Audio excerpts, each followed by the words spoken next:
every real horror fan has had at least one experience of feeling out of place when compared with quote-unquote mainstream society, but I don't think there's ever been a really good attempt to understand why it is that people like horror. Like, most horror fans are generally normal people who have pretty good reasons for enjoying horror, but what are those reasons? The real reasons, not the ones they learn to tell people to make society leave them alone. That's what our podcast is about, interviewing people in the horror biz to find out what it is that they really love about horror. My name's Steve. I'm a bit of a psychology buff, and my co-host is my friend Chris, who's a bit of a horror buff. And so far, we've interviewed about 60 people in the biz and had a lot of fun with it, and we just wanted to share with you some of the highlights. In this set of excerpts, we're just going to share some of the fun stuff. If you want to hear the real meat of the conversations, come check us out on Apple, Google, or Spotify, or you can just use the player on our website. In this set of excerpts, we're going to be talking to author Kathe Koja, the band behind Horrible Imaginings Film Festival in California, Miguel Rodriguez, and podcaster and actress Rebecca Rineheart. So, if you wouldn't say that you were a fan in your childhood, then did you even know that that kind of material was meant to be entertaining? Well, I was entertained. Well, so, I guess so. Right. And that's what's so great about being a young reader, and why young readers should be allowed to read uncritically, because that's when you're developing your shit detector, right? When you're a kid, you read anything, you will watch things, you'll read things, and you start to develop for yourself the idea, is this something, do I like this? Is this good? Do I like it? Do I want more of it? And you kind of naturally gravitate towards the things that you like, or the things that you don't like, you just don't pursue them. You don't spend a lot of time thinking about it, going, well, why didn't I like it? You just don't ever do it again, right? You never read it again. Mm-hmm. I think that all readers have receptors for various kinds of art. And when you meet something that hits your receptors, you generally know it. They can be debilitating in the short term, and then they can leave a real scar, a living scar going forward. It's like, this is why I'm afraid of waterfalls, right? Or whatever. It doesn't seem like it seems like an irrational fear until someone learns the basis behind it. Right. And that's kind of where I was going with the question, is saying, even if you don't want to talk about the cause of it, has there been an irrational fear that has gone with you moving forward? No, but I have other irrational fears that I don't seem to have any cause for, unfortunately. But I think that's true for everybody. Yeah. Isn't it funny too that people will have these little triggers and you might not even know why? Or, or a friend will say, we may not even know why. Right. I can't do that, or I can't go there, or whatever. Like, okay, it's clear that it's a hot button. We'll just, we'll stay away from it. But yeah, there are, and it shapes behavior too, right? It really shapes behavior. It absolutely does. Yeah. Because you don't want to even talk to yourself subconsciously about what the fear is. You just kind of know that, no, I do not like that. Don't want to go any further into that. Right. And you're whistling past the graveyard every time the thought pops up, right? It's like, la, la, la, la, la, la, la. We don't talk about that. Keep going. Right. I like that analogy. Whistling past the graveyard. Yeah, I like that one. And it's so fatally easy to really scare children. And which is why, lying to kids is probably as low as you can go. You want to offer the amount of truth that they're asking for, but you don't lie to a kid. Elf on the Shelf, harmless. Can you imagine what kind of a sick fuck thought that was a good idea? Honestly. A voyeur. I know, right? Right. Well, I mean, they say, Santa sees you, so that's voyeur too. Also, but Santa, but I never thought of Santa as being like, the voyeur aspect never, ever was part of my conception of Santa, or that, because of the idea was, plus he comes from a real person. It's like there was actually this Bishop Nicholas that went around giving out toys and whatever. So, but yeah, that idea of you being, some people, that's what they like about God, that he's like the sleepless eye, right? That's constantly making sure you don't do anything wrong. I mean, the way you started to describe that, I thought you were going to go into describing Sauron's eye. Yeah, exactly, but that's what it's like, right? This big sleepless eye, and then you tell kids, "Oh, but God loves you." Wait a minute, you're giving me cognitive dissonance when you tell me that this staring eye of Sauron is actually my friend. Something's wrong with you. You're not giving me right the whole tale here. Yeah. I do this because I love you. Exactly, right? He just loves you that much. He can't take his eye off you. Just, hey, what are you doing? I know, right? It's like the ever popular, I'll give you something to cry about. No, I'm crying now. I'm really good, okay? Good. Not too long ago, I was rereading The Haunting of Hill House, which is probably my favorite scary book in the world. And I was reading it in my own house, like at 11 in the morning with the sun pouring through the windows. And my husband came in unexpectedly in the room and I screamed and threw the book because that's what she could do, right? That is effective. Yes. Oh man. And I've read this book 10,000 times too. It doesn't matter, right? I was in that awful kitchen. Suddenly this person was in the room with me that had no business being there. And I screamed and threw the book. So there is no higher praise, right? That's as high as it gets. It's not in our list of questions here, but the thing that's coming to my mind then is, well, then what's worth talking about? Nothing. Nihilism wins. Well, thank you very much for having me. This was really I mean, what's the trump card slam thing, really? Right. Well, yeah, and that's the point of art too. That's why I think one of the greatest pieces of art that has ever been written, and I am not fooling, is The Velveteen Rabbit.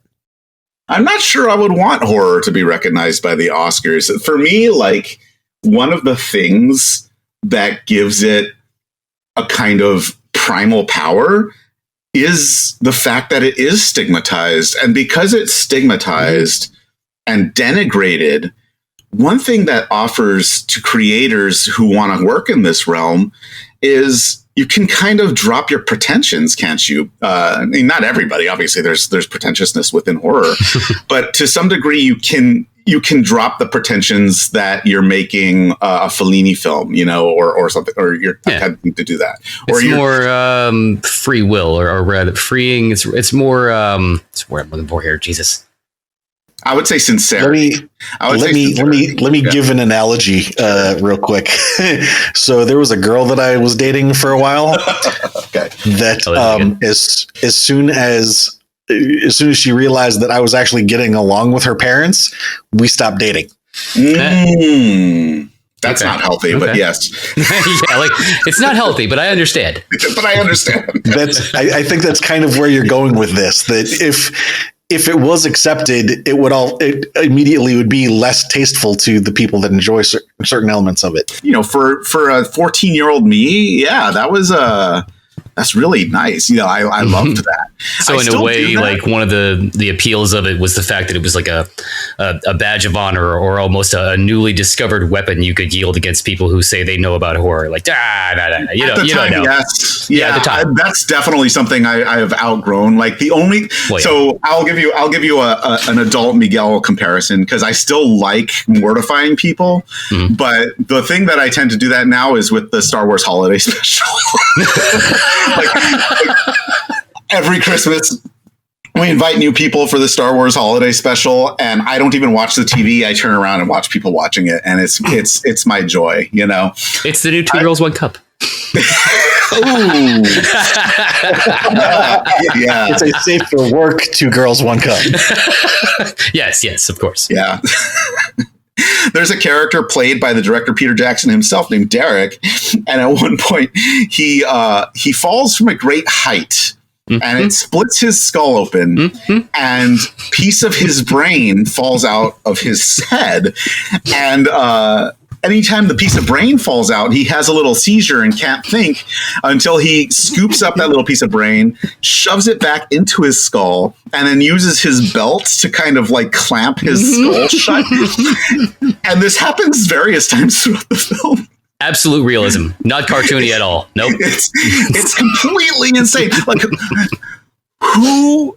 Oh, and then there's another, like, one of my favorite jokes in it, and this is what I mean, like, comedy and horror, they act on the same terms in that timing is everything. Like, for it to work, it has to work, like, perfectly. And there's one scene where one of the characters, there's an alien in the room, and he takes the alien's head and pulls the head out of its body with the spinal column thrashing around, and then the guy pulls the spinal column off of the head and punts it like a football out of the window of this house, and he immediately follows it up with this line, "The old magic's still there." It's like, who writes this?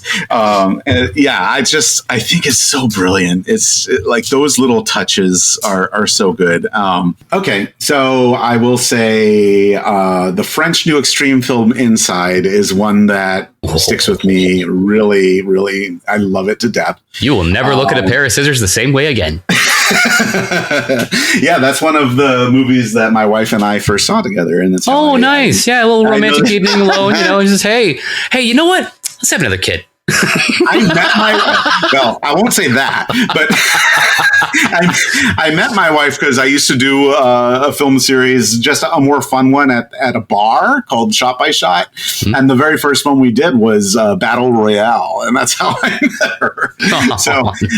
It's pretty cool, back in 2012. But one thing about that, a very pet peeve of mine is when people will say, "How can you watch all these horror movies when you can just watch the news?" I'm like, no, the news creates rage. Yeah. This other thing is what I use to diffuse rage. This other thing exorcises these demons. The news gives birth to the demons. It's not the same fucking thing. You cannot conflate these two things. What I watch is not real. Like it's an expression. One is a creation of rage. The other is an expression to get it off of our chest. I remember an interview with the singer of Metallica saying that backstage his fans would be so weirded out that he was so mellow. He was like, I just got this shit off my chest for 3 hours. Right. How else would I be right now? Right. I mean, I felt that. I feel that. It's like exercising for 3 hours. Of course you're going to be more relaxed afterwards. Exactly. You got it all out. I kind of hate Halloween because this is really sacrilegious sounding, but I feel in October how really hardcore real Christians must feel in December. Like all of a sudden in December, everybody loves Jesus. Everybody's holier than thou. And they're giving to charities and working at soup kitchens and doing all this Christ-like stuff. Where they're like, hey dude, where are you in freaking August? Right? And then the other 11 months out of the year, they're considered to be freaks. And that's the way I feel like horror fans are. October, right. All the posers come around. Ooh, I like scary movies. I like to be scared. And then in March, they're like, why are you watching that? Why are you wearing those shoes that have blood splatter on them? So it kind of sours it for me because I'm like, okay, you know what? I don't need a month or a day to celebrate this shit. I'm 12 months out of the year, baby. 24/7, 365, bitch. That's right. Halloween is every day. So saith Al Jorgensen. Sleepaway Camp 2 did what very few movies have done. And that is they gave you good horror. They gave you good kills. They gave you characters that you cared about, either good or bad. They had, the cast and everything was like very, very believable. And it was kind of that 80s thing of like, you've got like the jock and you got the dork, but not so overly at what didn't turn into The Breakfast Club. Yeah. But the humor in that is so spot on. Mm. I mean, there's just so many little things like where she grabs, like, she's trying to tell this one girl, listen, if you want to come back, you can come back. And, she goes to reach in the back and the girl goes, what are you going to do? Grab a gun? And then she pulls up. He goes, no, a drill. And then just like starts drilling in the girl's head and blood starts spurting on her face. And she's got this look on her face like, ooh, just the subtlety of the comedy is so great. And it's like, later we'd start getting more parody type things that were just making the obvious joke. But that was just, I still love it to this day. It's a comfort movie for me. You could pick up some really great ones. You could pick up some really crap ones. But I did rent Uzumaki and the first Tomie movie. Mm-hmm. And after I rented those two, I was like, I sight unseen. I don't care. It was almost like I was a kid again. Like when I would just like pick up just anything that looked like it was a bloody camp slasher. Now I'm like, I'll pick up anything Asian. I don't care. Fan for life. Yeah. Yes. Exactly. Chris's cat is named Uzumaki. By the way. Nice. My daughter. Once my daughter was probably like 13 or something, and I'm like, I introduced her to that movie, and she like after that, like she got super into Junjin Ito and had to get all the books, and and I was like, oh, look what I did! Parenting win, doing it right. Yes. Woo! Like these kids are in this like old car, like it's like a mile to a gallon. Don't go down that road, It'll be fine. It's fine. Yeah, I was, but when it became a creature, I was like, what? Mm-hmm. And now I've come to accept that it's a creature, although I do still watch it and think, like, how the hell did he get a vanity plate from the DMV? Yeah, be eating you. Like, I mean, I'm all about suspension of disbelief. I really am. Mm-hmm. But like, that still to me is like, because it made it seem personal and real that he had a vanity plate and they were playing their little bumper stumper game trying to guess what it said. Mm-hmm. Like, oh, it's beating you. And it's like the fact that he like, what do you do? Put on like a hoodie and go, yes, I need to register my crap 1927 Chevrolet truck. Be eating you for the license plate, please. But I still do like that movie. So there are a few. No, I'm a dork. I'm a horror dork. And if you walked in my house, you would know it. I also do, as another thing that I picked up from my childhood, or I picked back up from my childhood, I actually collect Barbies. Huh. So when people walk in my house, they're a little put off by... Do you mutilate them? No, I have done a couple of custom ones, and I do have... I like that you had to think about that, though, for a minute. No, and I do have one that I got a custom from a guy named Will Turner who does custom horror Barbies. He's super awesome. But it's Mark from Friday the 13th Part 2, the guy in the wheelchair. Mm-hmm. And he's got the machete in his head. So it's like my perfect, blend of my two things. But yeah, it's a little off-putting. Sometimes when people come in, they see all these like fluffy Barbies, with like these big pink dresses. And then it's like, oh, and then there's Dead Alive on your wall. Well, yeah, I mean, it's okay. It's like Peter Jackson himself, and you got... Hey, I like to say that I'm a well-rounded person. Yeah. So yeah, come check us out over at horrormakeshappy.com or check out some of our other excerpts until you find someone whose interview you do want to hear.